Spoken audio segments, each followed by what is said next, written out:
As the New York State Assembly takes on one of the harshest drug laws in the nation, a new study underscores the severity of racial bias in drug-related law enforcement.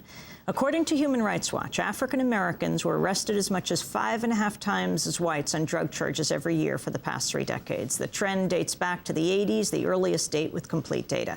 About 1 in 3 people arrested on drug charges are African American. The report says, quote, Jim Crow may be dead, but the drug war has never been colorblind. Although whites and blacks use and sell drugs, the heavy hand of law is more likely to fall on black shoulders.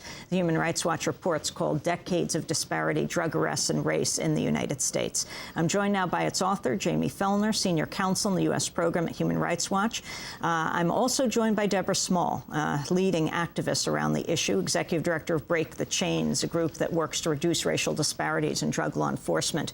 In a moment, Deborah, I want to talk to you about international implications of the drug laws here and how they deal with this around the world. But Jamie Fellner, let's go to you. You've just released Decades of Disparity. Talk about the situation today. The situation today is a war on drugs that is skewed by race, and it always has been skewed by race. In fact, the history of drug laws in this country show that it's very difficult to separate concerns about drugs from concerns about minorities. And certainly in the 80s, the white politicians played the race card, calling it a crime card, to woo the anxious white electorate. And yet, 25 years later, we still see that arrests are predominant or disproportionately of black people, including blacks and Hispanics. But the data only breaks it down by race, white and black. And I think the reason is because race has always been used to define what do we think the drug problem is and what is the response to it. We could have used and should be using, I believe, a non-law enforcement approach to people with substance abuse problems. Instead, we've used a criminal law enforcement approach. The other thing that the report shows is that most of the arrests, and this is historical, again, not just currently, but certainly currently too, most of the arrests are for possession. I think the American public think the police are out there looking for major traffickers and dealers. And in fact, they're arresting people because they have some weed in their pocket or maybe a rock of crack. 80% for the last 9 years, every year, 80% of arrests are simply for possession. And in fact, 4 in 10 arrests are for marijuana possession. And even though it's a war now against marijuana, it's still disproportionately blacks who are being arrested. So you have to ask yourself, what is going on? And in terms of who are the drug users and sellers, what is the proportion? Blacks and whites engage in drug offenses at about the same rate. They use drugs and they sell drugs at about the same rate. Since there are 6.5 times as many whites in this country, you would think there would be then proportionally 6.5 times as many whites being arrested on drug charges. But that's not the case because the police aren't going into white homes, white bars, white neighborhoods, white offices to make drug arrests. They're going into black neighborhoods. And if you go into black neighborhoods, that's where you'll be arresting black people. And I don't think that's, I mean, I hate to say it, but it's not coincidental. What do you mean? I think that there is a deliberate use of drug laws to, I think that there is something in this country which can be called structural racism, which doesn't require any individual police person or prosecutor or judge or anyone else to have malign intent.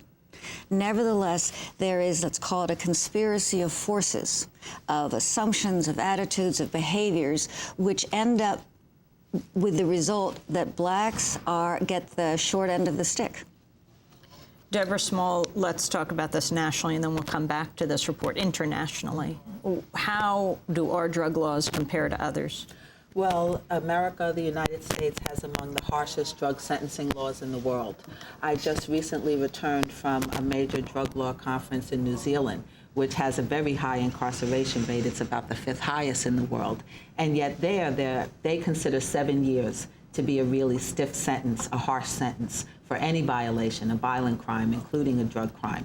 And when I told them that drug offenders routinely get sentences of 10, 15, 20 years or more, they were astounded because most people around the world would never hand out the kind of sentences that we routinely give for drug-related offenses. A global conference is coming up? Yes, the UN is about to engage, or has been engaging, in a 10-year review of international drug control strategy. 10 years ago, they declared that by this point in time, they wanted to achieve the goal of a drug-free world or significantly reduce the demand and supply of drugs.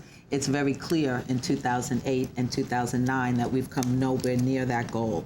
It's interesting, though, because in the intervening 10-year period, many of the countries, particularly in Western Europe and Latin America, have adopted harm reduction as one of the main components of their approach to addressing the problems of drugs, along with law enforcement, drug treatment, and prevention. And harm reduction basically is a set of strategies that's designed to help reduce the harms associated with drug use to both individuals and communities. So needle exchange and overdose preventions are examples of harm reduction programs. The U.S. has been willing to support those kinds of programs locally, but is fiercely fighting the efforts of the Europeans and others to include harm reduction language in the document to be presented to the UN, on the basis that to do so would be endorsing drug legalization. We are seeing now escalation of attention on the border right now, Jamie Fellner, with Mexico. And they're talking about this as a terrorism threat, which has to do with what they're calling the drug wars in Mexico and places like Ciudad Juarez. How does that affect dealing with legislation today in the United States and people incarcerated? Well, I also wanted to note that 3 former presidents of Latin American countries have issued a statement based on a study, basically saying that the drug war has been a disaster for their countries. And in fact, I started working on U.S. drug issues coming out of work on Colombia, where the coca is grown that ends up coming much of it here. And I think it is important, as Deborah is doing, to look at the sort of whole international picture. As long as the United States is going to be consuming, there is going to be violence in Mexico. There is going to be violence in other countries that are producers. That's one of the, you could almost take a harm reduction approach to this. The huge profits that come from drugs come from its being illegal. So these countries are the victims of all this violence because the U.S. consumer is paying such a premium based on the drugs being illegal. And it's a catch-22. It's a vicious circle. What about the power of the prison lobby in the United States? I mean, correction officers, for example, in California, I think it's something like the prison guard lobby is the second most powerful. We just had a discussion about the New York Rockefeller drug laws and about the fact that prisoners who come from New York City, sent upstate, a tremendous industry to keep up the economy upstate, largely white areas, are then counted in the census as residents of those upstate areas, which then get representation in Congress. Of course, they don't. They can't even vote. They can't vote, of course. Right. And that's not just true in New York. States, just about every state has used prisons as a rural economic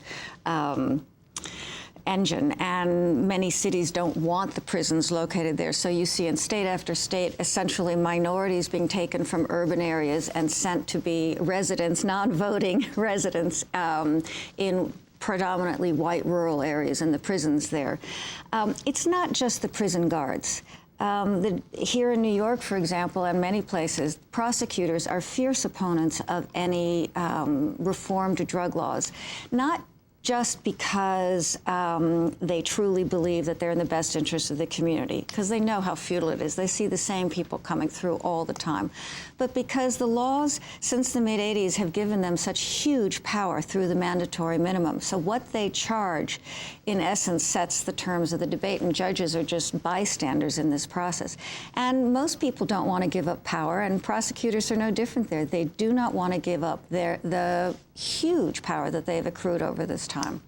What are you recommending with your report, the conclusions of decades of disparity? Well, Decades of Disparity follows a number of reports we did. Just last year, we released one on prison admissions showing that We have 30 seconds. blacks go to prison at 10 times the rate of whites on drug charges. We think you need a paradigm shift. It's not about arresting more whites. It's about looking at what we're trying to do in the war on drugs. If we want to reduce drug use, let's focus on substance abuse prevention and treatment rather than sending people to prison. We're going to leave it there. I want to thank you both for being with us. Jamie Fellner, Senior Counsel at U.S. Program at Human Rights Watch, Deborah Small, Executive Director of Break the Chains, which works to replace current drug policies.